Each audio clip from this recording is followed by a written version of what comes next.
Hey there, beautiful people. Irish Mike here with Keen on Fitness and DNA. So I just wanted to talk to you real quick today about if you're having some issues with your nutrition and getting on point with your nutrition. I have 7 little pointers here for you that can help you get back on track or get on track and get you to your goals. So number one, and make sure you can read and understand food labels. Make sure that you're not just picking up a box and grabbing just because it says healthy on it or says low fat or whatever the shite they put on it. Make sure you're actually paying attention.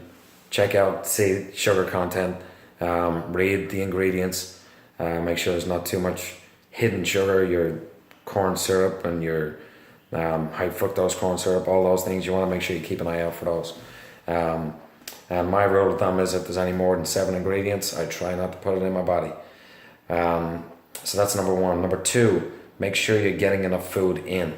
Make sure you're taking on enough food. That's one of the biggest issues most people have. They're not actually eating enough food for weight loss or for fat loss. There's a couple of hormones that we have, or 3 different hormones that we have that decrease when we're in a calorie deficit, when we're not taking on enough calories. And when we are in a calorie deficit for a long period of time, say more than, I think it's 10 to 12 days, these hormones will hit an all-time low to where it will force your body to start storing fat because it almost goes into a starvation mode. So make sure you're taking on enough food. How much food should be taken on? If you are looking to lose weight, you want to be taking on about 8 to 10 calories per pound that you weigh. And then for one day out of the week, you want to bump those calories up to where you overeat one day, but it's a strategic overeating. It's not just going crazy on chicken wings and pizza and beer, but just overdo it one day to where you're taking on some extra calories.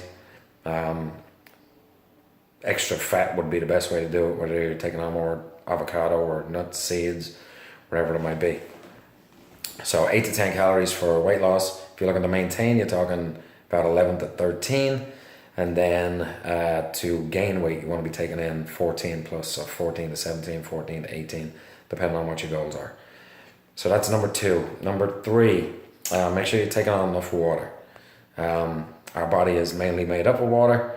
So if you're not putting enough water in it, there's going to be issues. You want to be taking in at least half of your body weight in ounces of water. So if you weigh 100 pounds, you should be taking in about 50 ounces of water. I would highly recommend drinking lemon water to begin with, because it helps flush toxins out of the body. It helps mobilize fat stores to where we can use those fat stores as energy. So it's a great way to lose weight, and it's easy. It's just drinking water. Simple. Moving on, number 4, eat foods that will alkalize your body. Think of a swimming pool. If there's too much chlorine in it, the pH is too high. You're not going to want to swim in it. If the pH is too low, there's algae that forms. What we want to do is get that pH just right to where the pool is swimmable. So your body will be working at its most high functioning if we're a little bit more alkalized. So how do we alkalize our body? Eat less acidic foods. So don't eat as much meats. Don't eat as much or drink as much foods or drinks with sugar in them. And then make sure we're taking on more vegetables, more nuts, seeds, and fruits that aren't too, they're not exotic fruits to where they're high in sugar and low in fiber. So that's number 4. Number 5, make sure you're supplementing your nutrients. And that doesn't mean go out and buy a bunch of protein powder and BCAAs and all that mess. I'm talking about there's 3 nutrients that we are deficient in that cause the most illness. So they are omega-3s. These will decrease inflammation, along with alkalizing your body will decrease inflammation. Then we have vitamin D, which we just don't get enough sunlight. And when we don't get enough sunlight, there's a whole bunch of hormonal issues that we have, when we throw our hormones off balance, then we tend to store more fat and tend not to eat as healthy. And then magnesium. Magnesium actually can help control your appetite a little bit, and it also helps with nerve and muscle function. So those three are big ones. So that's number 5. Number 6 is make sure that you track your food, I would say at least 3 days out of the week. Why, you ask? Simple. It will help you keep an eye on your calorie count. It will help you stay a little bit more focused, and it'll help you just be more conscious of what you're eating. And it will also give you an idea of your calorie distribution, so you'll know what your protein, fat, and carb intake is, and you can also check to see what your sugar and fiber intake is also.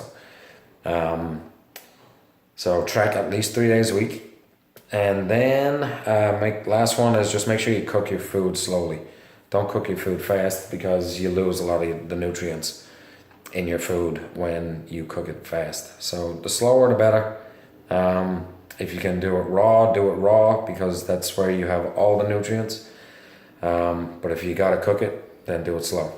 So that's 7 simple rules for nutrition. Hope that helps. If you have any questions, or if you want to know if you are deficient in magnesium, vitamin D, or in the fish oil or omega-3s, shoot me an email, and I will send a quiz on to you that you can figure it out. And then if you want to know which foods are acidic and which foods are alkaline, again, shoot me an email and I'll send that on to you. And I hope this helps. See you next time. Bye.